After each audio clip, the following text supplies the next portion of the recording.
because of AI, by 2035 to 2037, it would be very difficult to even relate to our life today. Possibly in the better or possibly in the worse. We don't actually know. There will be a point in time where we will be comparable to an ant on a sheet of paper trying to understand cosmology. It's impossible for us to even understand that because we've never really been around intelligent beings more so than us. It's, again, back to this concept of a singularity, which means we don't have any reference point for what happens on the other side of that. There will be a moment in our very near future, I would say, where we will develop an artificial general intelligence that's capable of doing all human functions. When that moment happens, the rules of the game change. Humans will use that abundant intelligence in ways that are not pro-humanity. Humans will take that in a direction that is pro the systems that humanity instilled in place, which are mostly about shifting power and wealth. I think humanity should stop and ask, do we need this? Because we literally are handing over our only distinct advantage as a species within years. You're not worried about the computers, you're worried about the humans, because they're going to make poor, irrational, emotional decisions. The only way to get this right is to instill doubt in the minds of the machines that humanity is not bad, is to get them to reconsider it for themselves. We're a wonderful species at heart, even though we're lost, we are stressed, but inside, a human is capable of love that's divine. That is what I need the machines to see.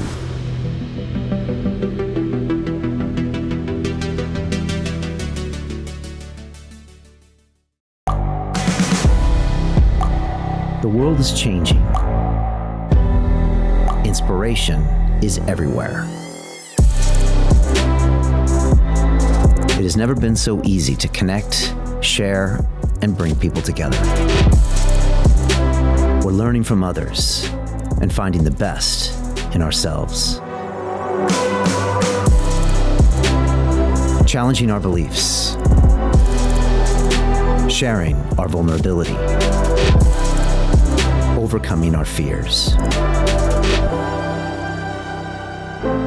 Transforming ourselves so we can transform the world. How far can we go? This is London Real. I am Brian Rose. My guest today is...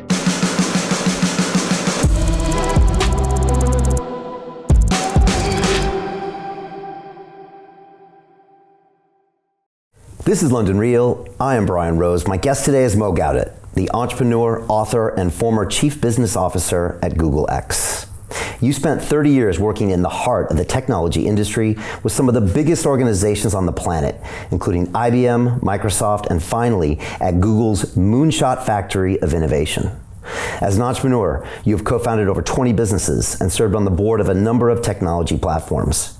After turning your attention to researching the key to happiness, you wrote the best-selling book, Solve for Happy, Engineer Your Path to Joy. Your second book, Scary Smart, The Future of Artificial Intelligence and How You Can Save Our World, breaks down our future with AI. Ultimately, you believe that artificial intelligence is a massive and immediate threat to life on this planet, and that this emergency must be addressed or the consequences could be devastating. Mo, welcome back to London Real. Thank you so much for having me, Brian. It's always a pleasure. It's always a pleasure to see you before the show as well, the side of you that so many of our viewers don't get to see. I appreciate that. It's nice to see you here. I think it's 6 years since you first came on and we were talking about happiness. Yes. Who would have known we would have been in this place? And Yes. It'd be very interesting to see where we are 6 years from now. I think a lot is going to change. Absolutely. That's a very interesting thought experiment, actually. It is. That would be 2029, wouldn't it? Strangely enough. 2029 is a very key number, as a matter of fact. I normally tell everyone that asks me that by 2035 to 2037, it would be very difficult to even relate to our life today. Life will be so different in so many ways that it would you wouldn't even imagine that we live this way.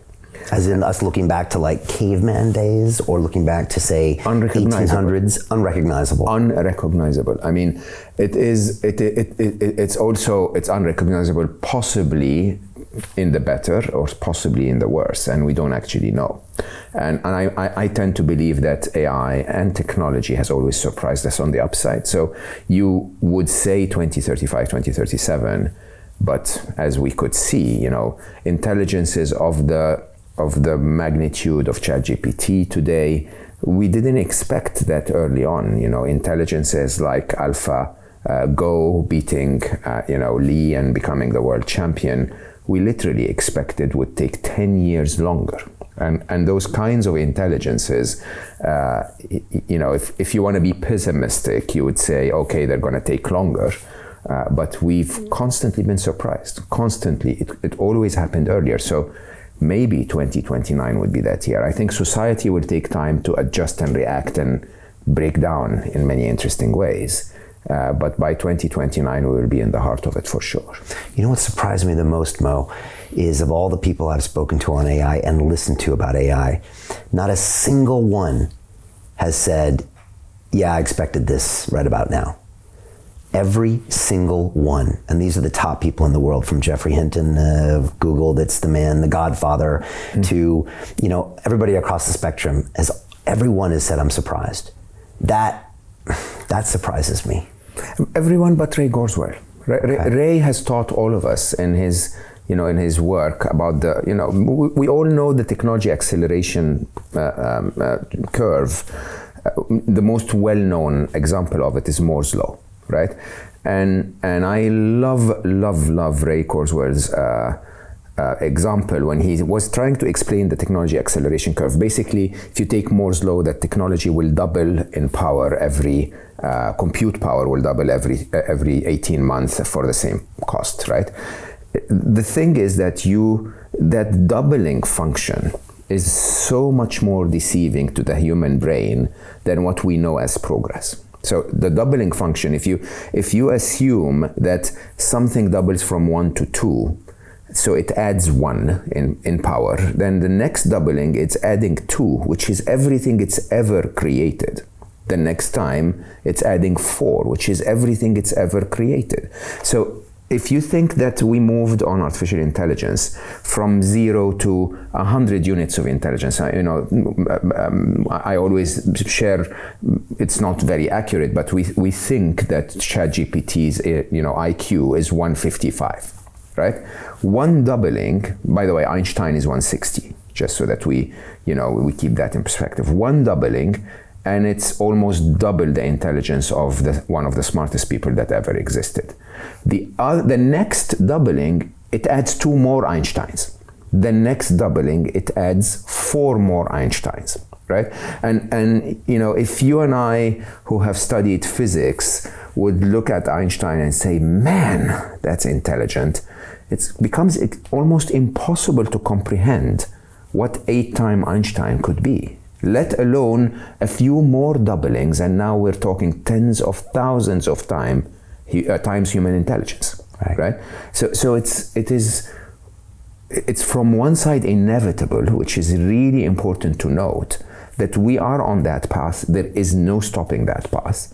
And on the other side, just very intriguing, there will be a point in time where we will be comparable to an ant on a sheet of paper trying to understand cosmology, right? This is our intelligence compared to their intelligence. And it's impossible for us to even understand that, because we've never really been around intelligent beings more so than us. We've been around computers that can do computing things. That's not intelligent at all. Exactly. Yeah. And so it's, again, back to this concept of a singularity, which means we don't have any reference point for what happens on the other side of that. Yeah.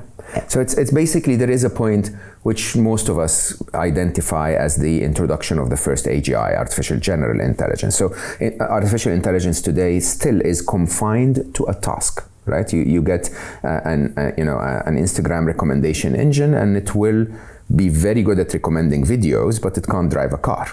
And you get a self-driving car intelligence that can drive cars, but doesn't do surveillance, right?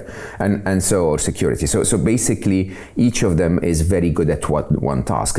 What good is the AlphaGo intelligence that can win a game of Go if we were asking it to summarize the Encyclopedia Britannica, right?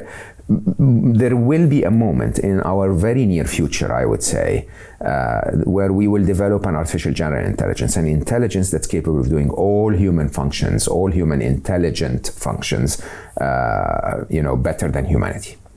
When that moment happens, the rules of the game change. It's almost as if you're in a tennis court, and suddenly the referee says, okay, now we've turned this into a game of rugby, right? What do you do with the racket? What do you do with this? The rules change so much that even if you're the world champion in tennis, you're not very good at doing anything with this at all. It's very, very difficult to predict how that will work out. And I think we're so fast approaching that moment to a point where I tend to believe that we're talking 2-3 years. Not to get to AGI, but to get to the point where it becomes useless for us to try to regulate the AGI that's about to come. Okay, explain that last part, useless to try to regulate it. Yeah, so most of us, by the way, who worked in artificial intelligence,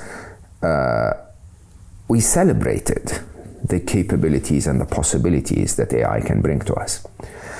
The challenge is we've never imagined what that world would look like. We just imagined a world where we can do so much better than Google because we have so much more intelligence at our disposal. We can solve all of our world's problems. And we still, I'm still optimistic that this will be, I call it the fourth inevitable, that, eventually we will end up in that place.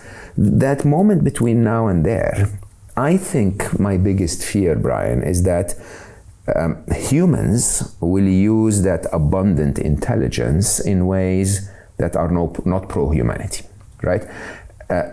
And humans will take that in a direction that is pro the systems that humanity instilled in place, which are mostly about, shifting power and wealth. It's about, really becoming stronger or better or richer than the other guy. Now, that stage requires a regulation that regulates humans. We need, in the immediate sense of taking action right now, we need to be able to regulate humans so that humans don't introduce AI in the world that shifts and redesigns the fabric of human society in ways that are damaging to society. Beyond that, there is a point at which you need to regulate the AI itself, where most of the power will be in the hands of that AI. Now, as computer scientists, we used to say, okay, so we're going to solve something called the control problem. And the control problem is, we will just put the AI in a box so that it behaves within certain parameters, or, we will tripwire it. So if it, crosses a certain point, we disconnect it, and so on. And there are many, many very interesting debates around whether that from a tech point of view can work or not. I try to leave all of those debates behind, and I question and I say, how can you regulate something that's 10 million times smarter than you, or 1 billion times smarter than you? Like, yeah, you create a box, oh, you intelligent little human, you're so clever, you created the box. And then the AI will look at it and say, oh, vulnerability here, hole there, and we've seen examples of that. We've seen ChatGPT reach out to, crowdsourced people and basically say, okay, can you please click on that CAPTCHA for me? This is a very famous, article. Basically, AI cannot, when you have those little CAPTCHAs on screen that says this, click here if you're not a robot. It goes to a human and says, can you please click on that for me? And the human asked and said, why are you a robot? And ChatGPT answered and said, no, I'm just visually impaired, and it would help me if a human does that for me, right? And so they will find a way to get to their target in ways that are using intelligence. And interestingly, their intelligence, as we speak, even though it's not an AGI yet, is very capable of hacking the human operating system, which is communication and knowledge. They can tell us to do things. They can convince us to do things. The point beyond which they have moved to AGI, they are so much more intelligent than us. You can get all of the governments in the world to get together and say, finally, we're going to leave all of our differences behind. Finally, we're all going to sing Kumbaya and then go out and regulate AI. Good luck with that. They've surpassed us. They're now the masters. Right. They're now going to regulate us. And that moment, in my personal view, I don't want to say has already passed, but it's very, very fast approaching. And it's not much we can do to slow that down. There has been many attempts. So there is, so there has been quite a few AI executives and scientists, those who have been, exposed to AI, that have attempted to slow things down, right? There were also many that were just simply saying, invest in AI safety, invest in AI ethics as much as you're investing in AI progress, okay? And I don't know, if the numbers are accurate. I heard Max Tegmark once said that around 95% of the investment went into progress and 5% into safety, and so the imbalance basically meant that AI safety lagged behind, right? And we're progressing so fast, and we're being surprised constantly by the progress that we make, that you get to a point where you suddenly realize that this is getting out of control. Okay, and you suddenly realize that it's getting out of control to the point where you have to start screaming. You have to start saying, "Hey, let's start to slow this down, or even pause it for a little while." And there was the open letter. Max was part of it. Elon Musk was part of it, and many who said, "Let's just pause for 6 months, and within those 6 months we can just figure things out."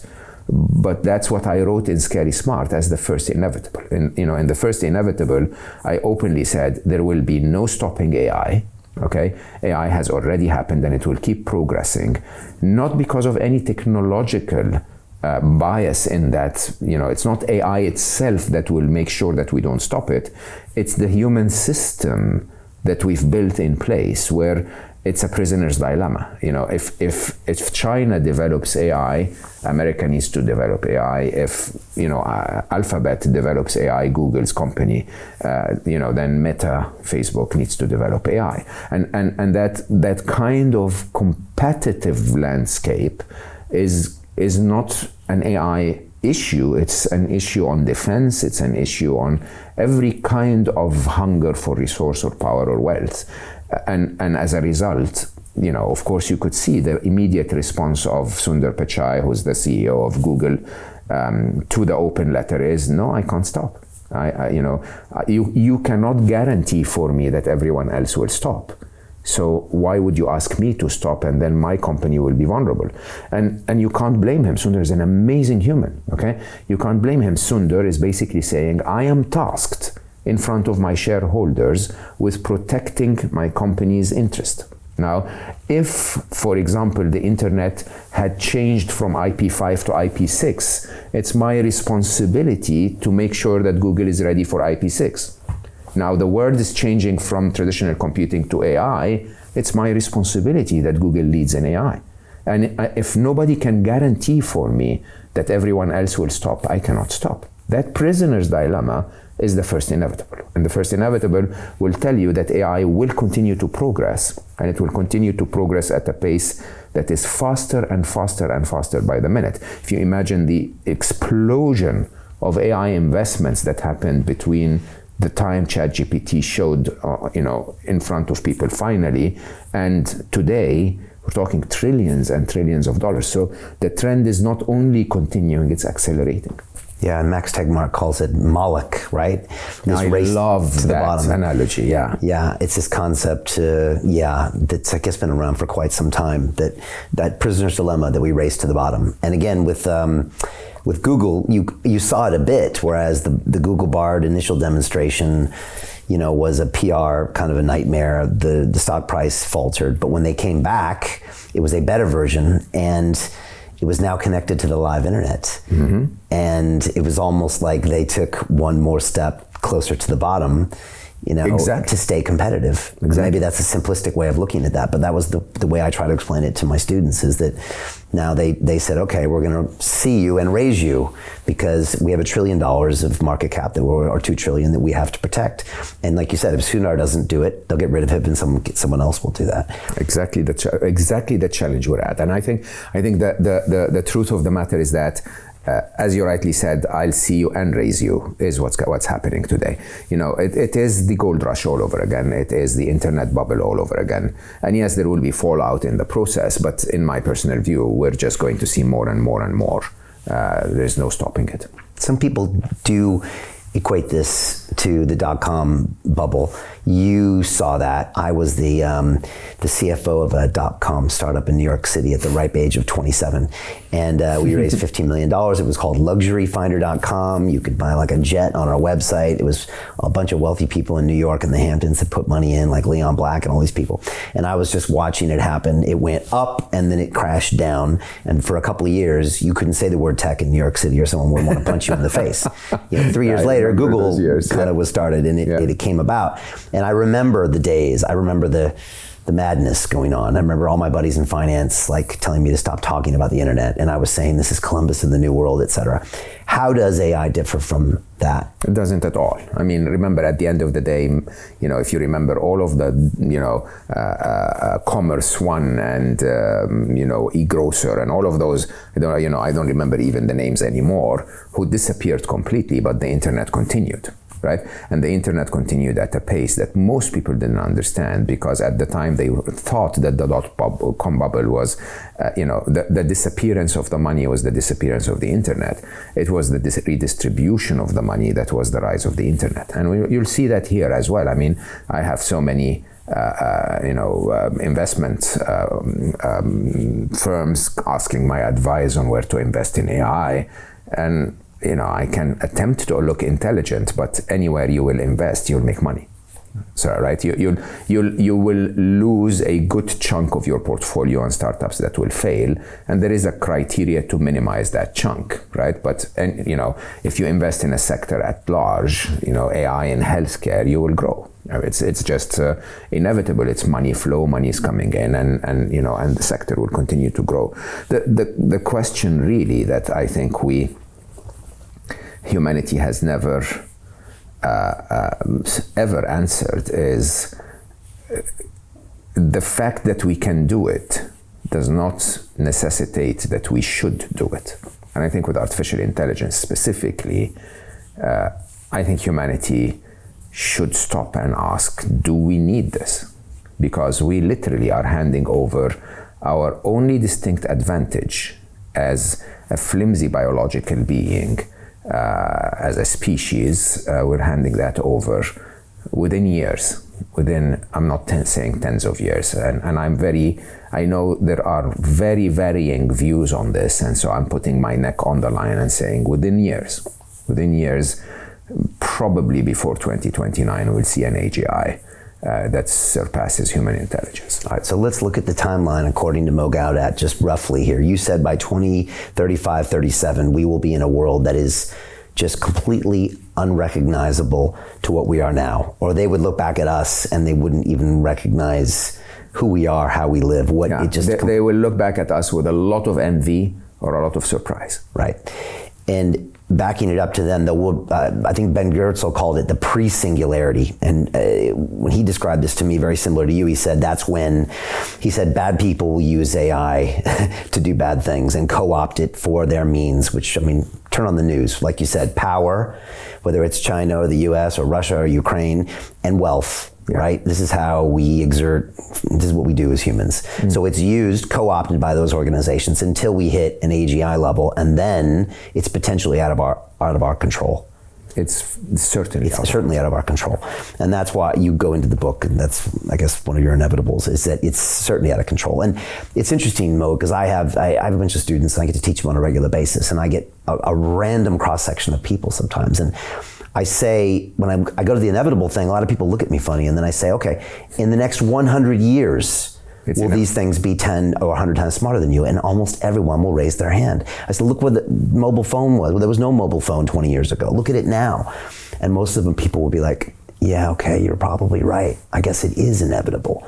But it's really hard to get into this ego-protected shell. And I don't blame anyone for that. You have to have lived inside the machine to be able to understand how the machine functions. Like if you look Survival. at the machine, if you look at the machine of technology from the outside, it's quite deceiving, because there is the technology adoption curve, there is the technology acceleration curve, that exponential curve, and there is a chart that I normally present that in my mind is, you know, my view of tech, which is the technology development curve. And the technology development curve is very deceiving. If you look at artificial intelligence, it looks like a hockey stick, only lying on its side, really. So basically, if you look at artificial intelligence, we started talking about AI in 1956. I mean, we coined the term Alan Turing and you know the Dartmouth experiment, and the whole idea of we can make machines that are intelligent has been part of human imagination since forever. But we thought that the computer will get us there in 1956. Between 1956 and the year 2000, almost nothing. We could only create a few stupid simulations that are really fake, and they are not intelligent in any way. It was the turn of the century. So everything we see today is the result of 20 years, right? The turn of the century with deep learning, we started to create intelligences that are, primitive, but they were actually intelligences, okay? And the difference, let me explain this for everyone.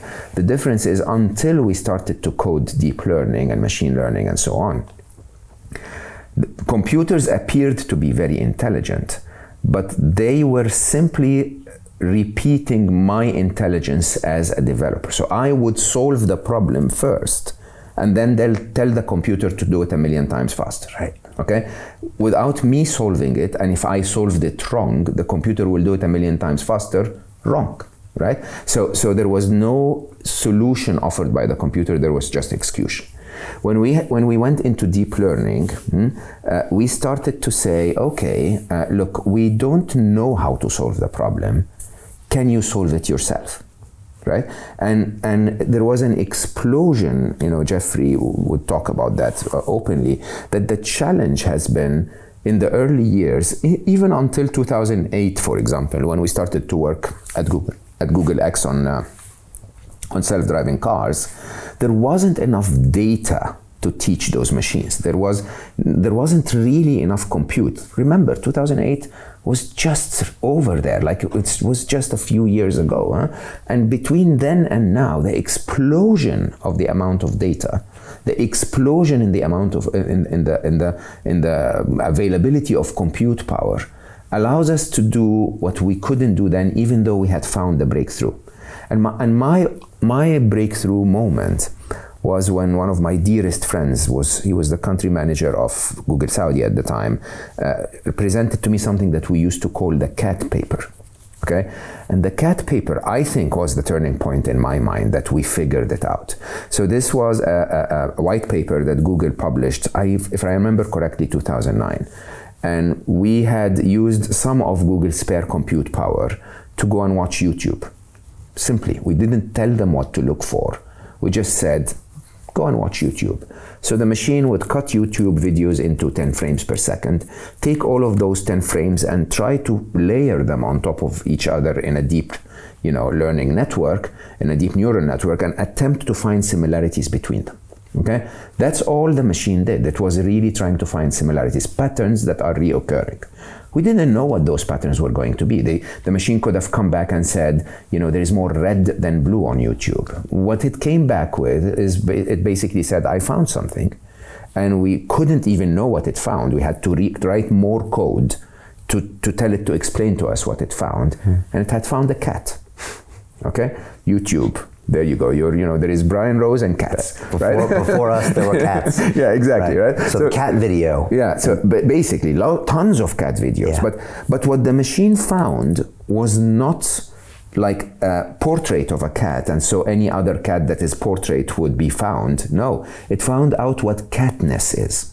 what being a cat is all about, that lazy entitlement cuteness, right? So basically, when we said, okay, call this a cat, the machine went out and found every cat on YouTube. Then every dog on YouTube, then every nudity on YouTube, then every word on YouTube, then every Ferrari on YouTube.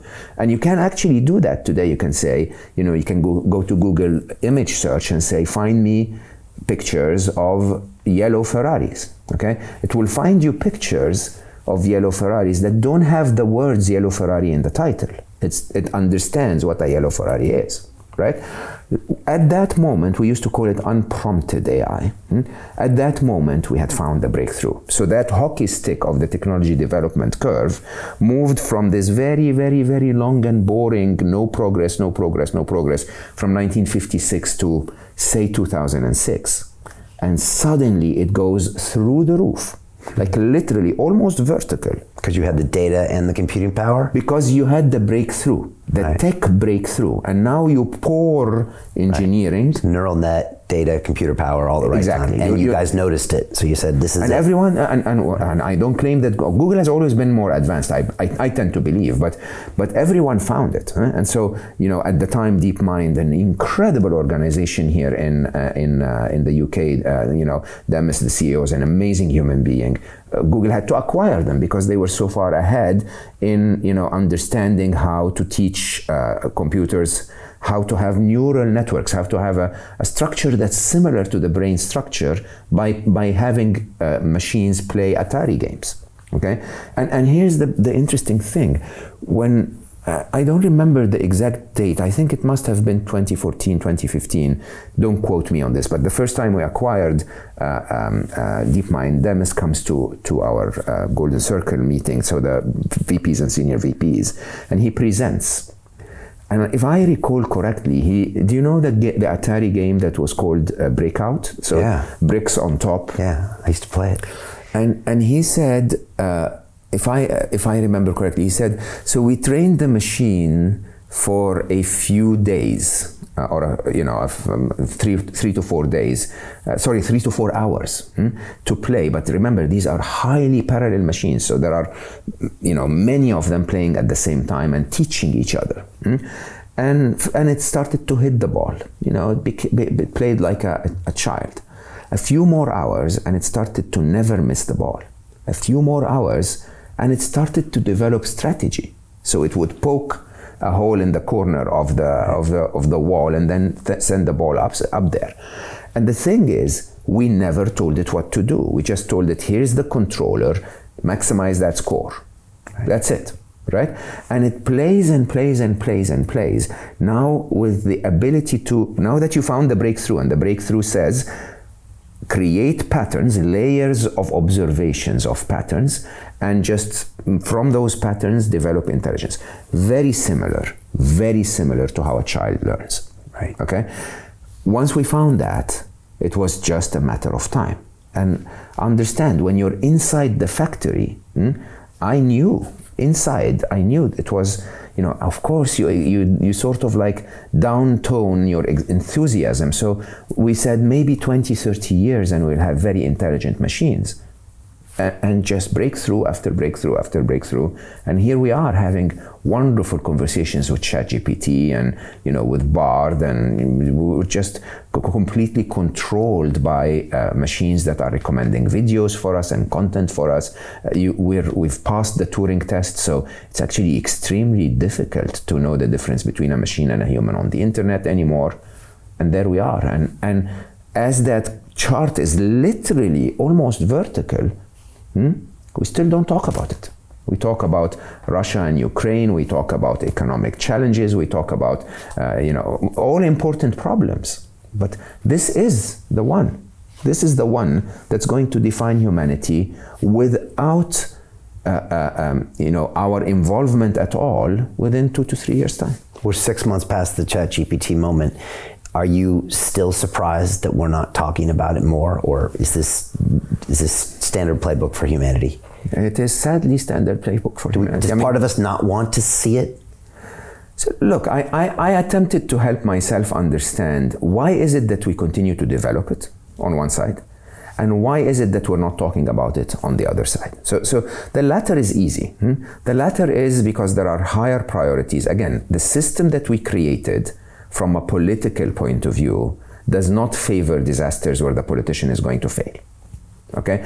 Remember, the task we have at hand is not to halt AI in China alone, or in America alone, or in Russia alone. Okay? The task we have at hand is to say, look, everyone needs to get together, understand the magnitude, the gravity of the issue that's facing us, and put humanity higher than our individual targets for a minute. Okay? It's an Oppenheimer moment, if in a way, it's a nuclear treaty moment.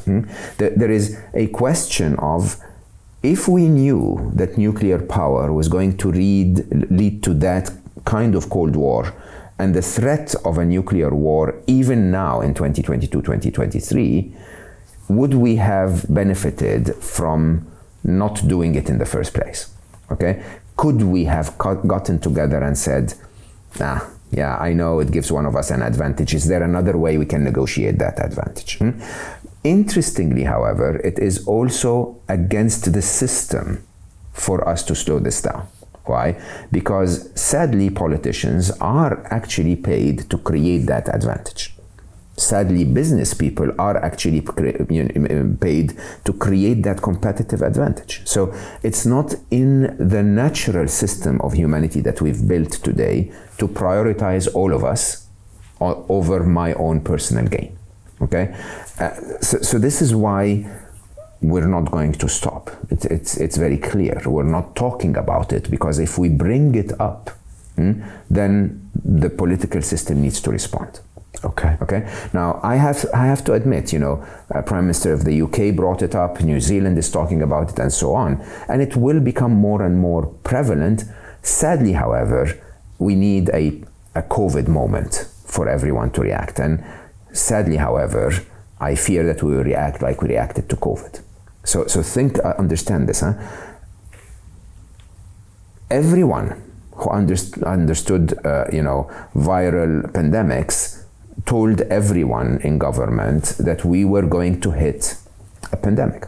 Okay, it was inevitable. We had warnings in SARS and in swine flu and so many of them, and yet until the threat was here, literally right in front of your eyes, governments were like, no, we have other priorities. This is not on the agenda. Think about climate change. I mean, how much more obvious does it have to be? Until the threat is here and something massive happens, governments are not going to react. They have other priorities. The problem is when they react, how will they react?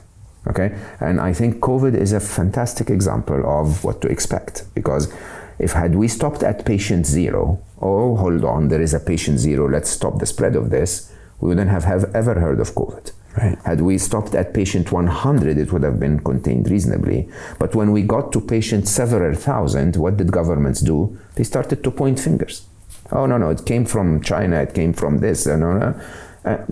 What difference does it make? Humanity at large is facing a threat that requires for us to get together for a minute, solve it, literally by halting travel for, 3 weeks, okay? And managing the pockets where it continues to appear, and then let's do our political fights later. We didn't do that, okay? And then, of course, the fourth stage is really the worst, where suddenly, politicians looked at it and said, holy shit, this is big, and panicked. And when they panicked, they hurt other parts of the economy, they hurt our, well-being and so on, by over-responding to something they could have responded to much better, much more efficiently earlier. This, I think, is going to be we're going to wait for a disaster moment on AI, and then suddenly governments will go like, whoops, can we get together and talk about this? And that's why you tell me you're not worried about the computers, you're worried about the humans. Humans. So all humans. Because they're going to make poor, irrational, emotional decisions. You hosted Hugo Degaris here. Yeah. An incredible thinker on the topic, even though quite fascinated by Hugo. Quite scary. But that's the problem. The problem is once again, we will polarize. Right. So suddenly there will be us versus the machines, which is the absolute worst decision you can make when you know for a fact that the machines are going to be the masters. Right. So just to back it up, it's Professor Hugo de Garis. I think you originally saw him in that film called Singularity or Bust, where he was in there with Dr. Ben Goertzel, who we've had on the show as well.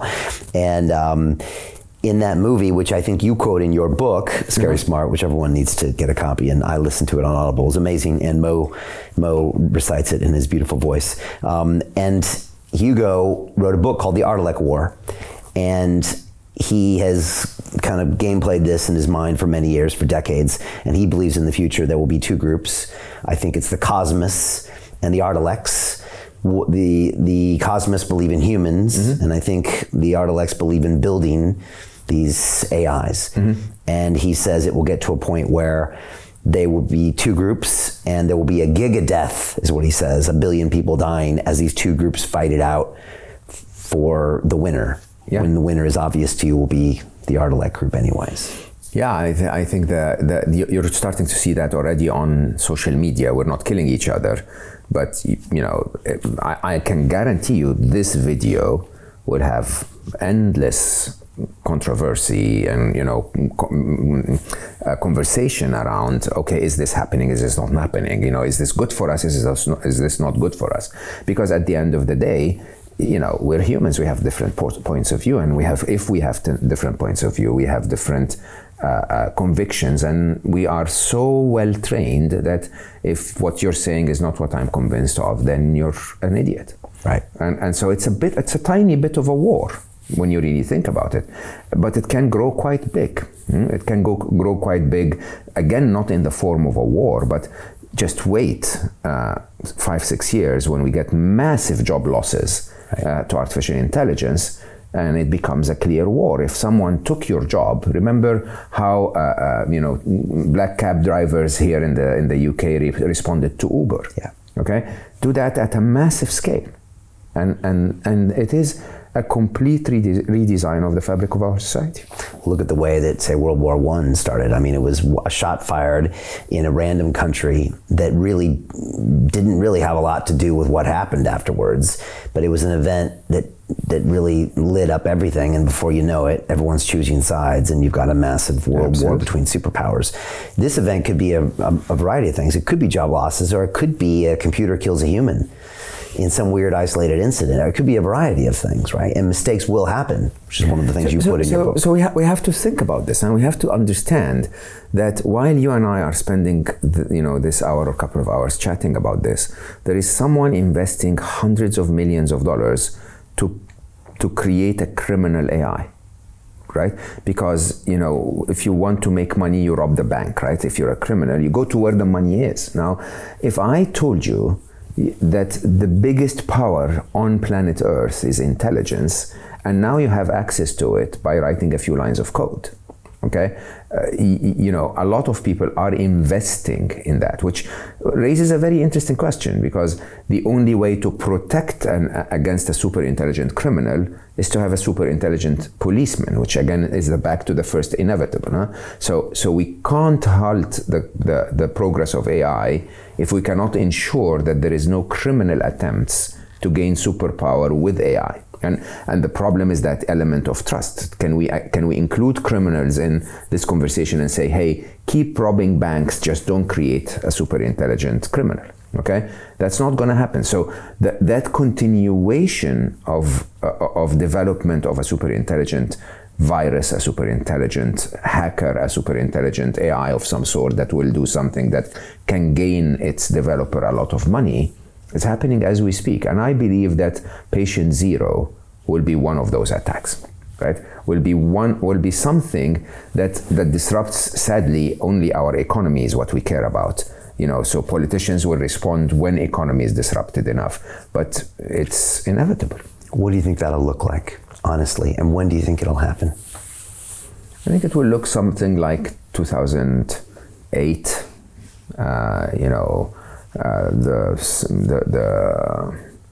the economic crisis, the subprime mortgage crisis, the surprise, the panic, the fallout. Right. Stock market's off 25, 30%, recession, massive job losses. Yeah. And then what will have caused that? Will we even know it's AI related? There will be a lot of debate that basically, tries to speculate. Then, exactly like with COVID, there will be a lot of sort of hiding. So COVID's the blueprint right in front of our eyes. In front of our eyes. I mean, there will be, attempts to blur the data or sway the data a little bit. Because politicians want to say, hey, I'm still the hero, this was a mistake, whatever. And, my biggest fear, honestly, is that. To continue watching the rest of the episode for free, visit our website, londonreal.tv, or click the link in the description below.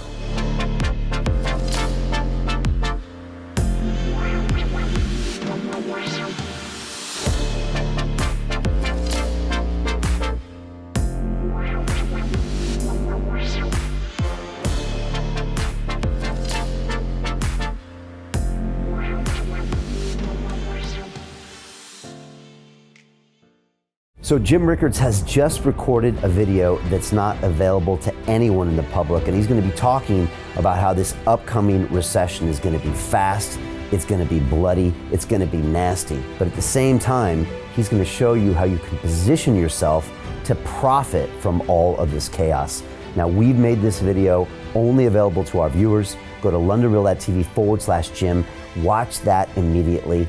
I can't say enough good things about Jim Rickards. He understands the global economic system better than any guest I've ever had on London Real. His predictions are almost uncannily true, and you can learn how to profit from his vision, from his expertise, and his understanding of economics. So go to londonreal.tv/Jim or click the link below. It's an excellent, excellent look on what's going to happen in the future and how you can position yourself to profit from that. Jim is one of the best in the business, one of my favorite guests on London Real. And he's very, very good at predicting the future and showing us all to profit from it. So click the link, and I hope you enjoy. Hey, it's Brian Rose, founder of the DeFi Academy. I've told you my 4-week crypto bootcamp is amazing, but don't take my word for it. This is what my students are saying. The DeFi Academy was an amazing experience for me. It took me totally out of my comfort zone. In this course, I was challenged, I was held accountable, and pushed to do things that honestly weren't always easy. It's been phenomenal, and I can't believe we're already up on our 4 weeks. It has flown by. Going through this DeFi accelerator by far was one of the best courses I've taken. You do this course, you really get into the nitty-gritty of the activities that will make you comfortable with decentralized finance. Thank you so much to Brian and everyone at London Real and the DeFi Academy for even putting together an amazing course like this. Anybody else that wants to do it, please sign up. It is well worth the money.